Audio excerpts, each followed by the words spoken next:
Hi everybody, Jacob Corzine here. I want to talk to you today again a little bit more about Jesus' resurrection. Since this last Sunday was Easter Sunday, we're especially thinking about Bible texts that put that in front of us. So the one we have today is Matthew 28, verses 16 to 20. I'll read them. Now the 11 disciples went to Galilee, to the mountain to which Jesus had directed them. And when they saw him, they worshipped him, but some doubted.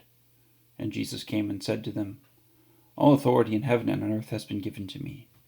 Go therefore and make disciples of all nations, baptizing them in the name of the Father, and of the Son, and of the Holy Spirit, teaching them to observe all that I have commanded you.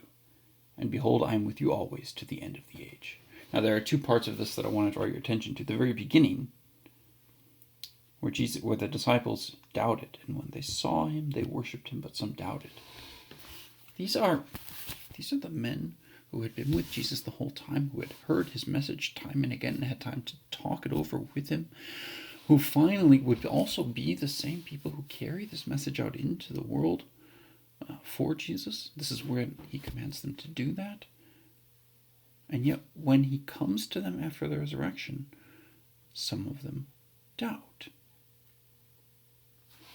And this should be a kind of comfort to us. Not the main comfort. The main comfort is that Jesus comes to us again.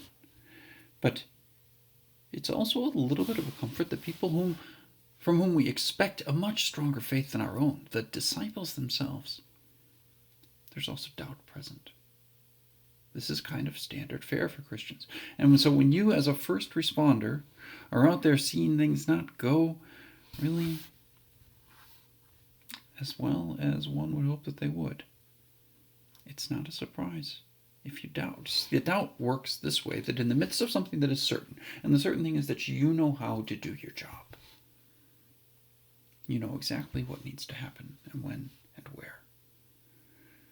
When in the midst of that certainty, questions arise.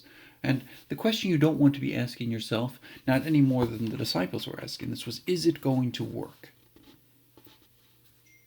If the disciples had asked, is it going to work? Then they would have quickly discovered that many people reject the gospel, and they would have been led into doubt and despair, where the gospel doesn't convert hearts all the time.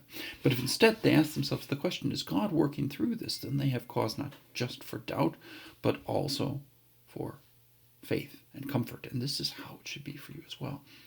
Don't worry about whether the things that you know are right are going to get the job done. Simply ask yourself, will God be working through me? And the answer to that is yes, because God has called you into this ministry that you do. Ministry is just a word that means service. And so if you sometimes run into a little bit of doubt in the midst of that, it doesn't actually make you any worse than the disciples. And when the disciples do this, Jesus responds by letting them know that he's not leaving them alone. And so this is the second part of this right at the end. Jesus says, and behold, I am with you always to the end of the age. At the end of the age, if you read the New Testament looking for what's going to happen at the end of the age, then you see that's the time of disaster and catastrophe. That's when you have things like pandemics. Now, I'm not saying that this pandemic is a sign of Christ's return being imminent. But what I will say is this, that in the worst times, Jesus promises to be with you. They're not the times. They don't become bad because God finally leaves you alone, because God finally fails us. It's rather that in these really bad times that he comes and is present with us. Now, the challenge that you guys as first responders face, just like the disciples, is that you're not, as first responders, on the receiving end of God's mercy and goodness and care. Now, as people, you certainly are. As his children, you certainly are. But as first responders, you're not on the receiving end, but on the distributing end. You're the one handing out the mercy of God and the care of God and the healing of God. You're the one taking care of things. You're on God's side. And so, as you look into the pain and the difficulty and the sickness, that's where you can quickly begin to wonder if Christ is present. But imagine for a moment what happens on the other side as people look out of the sickness and the difficulty and the uncertainty to you. They look to you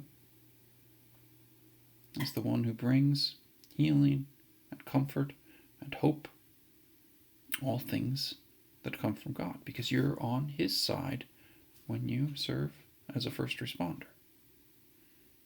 And so, this is what Jesus especially gives as a message to those who serve on the side of God. That don't imagine that you're serving alone, but He is always with you. Now, the disciples, they had also a special mandate to go and baptize and preach and teach, but they didn't have a special kind of faith to go along with that, and so the same is true for you. You have a special mandate, but no special kind of faith. You have baptism. You have the teaching of Jesus, the things the disciples were sent with, and you have His promise that He's with you. There's not really a difference between you and the disciples on those points. But because you're on Jesus' side looking toward the people instead of on their side looking toward Jesus, it's no surprise if you wonder and sometimes you doubt. I can't tell you to stop doing that. That won't work. But maybe this. Try to set it aside a little bit as you work and find some strength by looking for a moment with the people whom you serve in the direction that they're looking. They're looking to you and your colleagues and to God, who gives them hope and promises that He fulfills. It's a little hard to believe. They look to you and see God, and maybe they wouldn't say it that way. But you're often the answer to their prayers.